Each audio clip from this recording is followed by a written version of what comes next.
সরিয়ে দাও, মুরগি সিদ্ধ বসাও, আদা রসুন পেস্ট দিয়ে একটু লবণ ঘষাও। সিদ্ধ হলে হাড়গুলো সব ফেলো দেখি বেছে, মাংসটুকু আলাদা রাখো থাকবে যা যা বেছে।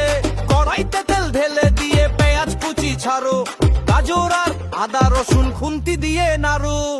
বাঁধাকপি মটরশুঁটি রঙিন হবে কড়াই, মাংসটুকু মিশিয়ে দিয়ে করো স্বাদের বড়াই। গরম মশলা গোলর মরিচে আর লবণের খেলা, সোয়া শসা নুডলস দিলে জমবে দারুন মেলা। বাটি ভরে আটা নিয়ে লবণ ডিম মেশাও, অল্প অল্প পানি দিয়ে মিশ্রণটা ফাঁসাও। 10টা মিনিট জিরিয়ে নিয়ে গরম প্যানটা তোলো, তেল মাখিয়ে গোল সাজেতে পাতলা রুটি খোলো। নরম নরম রুটি হবে রোলের আসল চাবি কাঠি, সবজি ভরে শেপ দিলে ভাই লাগবে এবার খাটি। মিশ্রণেতে চুবিয়ে নিয়ে ব্রেড ক্রাম্বে গাড়াও, গরম তেলে মচমচে ওই রোলের পাহাড় গড়ু। ভাজা হলে ঝটপট সব নিজের পাতে নাও, মজা করে গরম গরম কামড়ু দিয়ে যাও। সবজি রোল